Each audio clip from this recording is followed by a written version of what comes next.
ஆசிரியர்கள் அனைவருக்கும் வணக்கம். மிக மிக முக்கியமான செய்தி.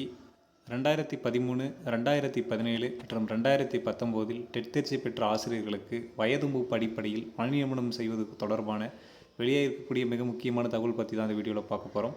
அதுக்கு முன்னாடி நம்ம சேனலுக்கு புதிய பார்வையாளர்களாக இருந்தீங்கன்னா மறக்காமல் சப்ஸ்கிரைப் பண்ணிக்கோங்க. பக்கத்தில் இருக்கிற பெல் ஐக்கானை கிளிக் பண்ணிக்கோங்க. அப்போ தான் எந்த தகவலையும் மிஸ் பண்ணாமல் பார்க்க முடியும். சரி, வாங்க வீடியோக்குள்ளே போகலாம். அதாவது 2013, 2017 மற்றும் 2019 டெட் தேர்ச்சி பெற்ற ஆசிரியர்களில் சிலர் பணிக்கு போயிட்டாங்க. சிலர் வெயிட்டேஜால் பாதிக்கப்பட்டு இன்னும் பணி வாய்ப்பை பெறாமல் இருக்காங்க. அவங்க அன்னையிலேருந்து இன்ன வரைக்கும் அரசுக்கு கோரிக்கை வைப்பது, போராட்டங்கள் நடத்துவது என தொடர்ந்து பண்ணிக்கொண்டே இருக்கிறார்கள்.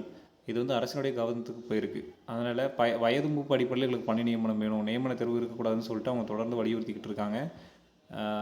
ஸோ அரசு இந்த ஆசிரியர்களுக்கு மட்டும், அனைவருக்கும் வயது மூப்பு அடிப்படையில் பணி நியமனம் என்பது சாத்தியமில்லாத ஒன்று. ஏன்னா நியமன தேர்வுக்கான ஜிஓ பாஸ் ஆர்டிசி எல்லாமே இருக்குது.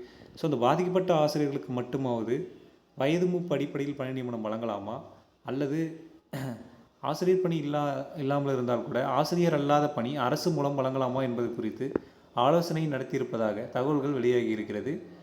வயது மூப்பு அடிப்படையில் இவர்களுக்கு ஏதாவது ஒரு பணி நியமனம் பண்ணியே ஆக வேண்டும் என நீண்ட வருடங்களாக கோரிக்கை வைத்திருக்கிறாங்க.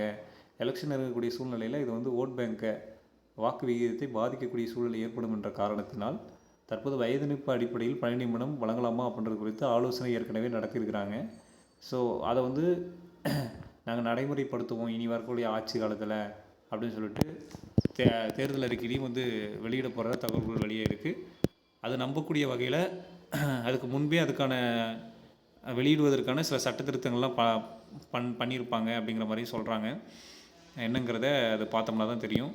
ஸோ 2013, 2017 மற்றும் 2019 டெட் தேர்ச்சி பெற்ற ஆசிரியர்களுக்கு இந்த எலெக்ஷன் தேர்தல் அறிக்கையில், எலெக்ஷன் மேனிஃபெஸ்டோவில் கண்டிப்பாக நல்ல செய்தி வரும் அப்படிங்கிறது தான் எல்லோரும் எதிர்பார்க்கக்கூடிய ஒரு விஷயம். பொறுத்திருந்து பார்ப்போம். இன்னும் ஒரு 10 நாளில் தெரிஞ்சிடும். நன்றி.